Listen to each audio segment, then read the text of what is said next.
மகாநதி சீரியல்ல காவேரிட்ட உண்மைய சொன்னா அவங்களுக்கு என்ன ஆகப்போகுது? இவ்வளோ விஷயத்த சொல்லி கோவப்படுறதுனால அவங்க கோவப்பட்டுக்கிட்டு நல்லா தானே இருக்கிறாங்க. அவங்ககிட்ட விஜயும் நீயும் கணவன் மனைவிங்கிற விஷயத்த சாரதா ஏனோ சொல்ல மாட்டேங்கிறாங்க. அதுவும் இல்லாம அந்த மாப்பிள பார்க்க வந்தவர்ட்டயும் அந்த மாரி ஒரு விஷயத்த சொல்லியிருந்தாலே அவர் அமைதியா போயிருப்பாரு.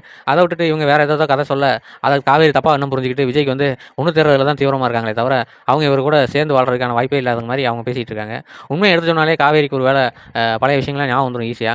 ஏன்னா அவங்க அவங்களுக்கு கனவு வர மாரியும், கனவுல வந்து அடிக்கடி இவங்க வீடு விஜய் இருக்கிற மாதிரி இதெல்லாம் கனவுல ஏற்கனவே வந்ததா சொல்லியிருக்காங்கல்ல. அதை மனசில் வச்சாவது இந்த உண்மையை உடச்சி சீக்கிரம் சேர்த்து வச்சு இந்த நாடகத்தை முடிச்சு விட்றலாம்.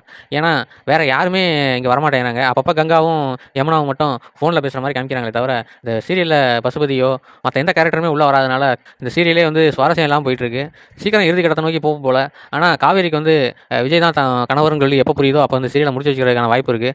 அதுக்கு சீக்கிரமே இந்த டேரக்டர் ஒரு வழி காமிச்சா நல்லா இருக்கும்னு யாரெல்லாம் நினைக்கிறீங்களோ அவங்க கமெண்ட் பாக்ஸில் கமெண்ட் பண்ணுங்கள். வீடியோ பிடிச்சிருந்தா லைக் பண்ணுங்கள், ஷேர் பண்ணுங்கள், சப்ஸ்கிரைப் பண்ணுங்கள். தேங்க்யூ.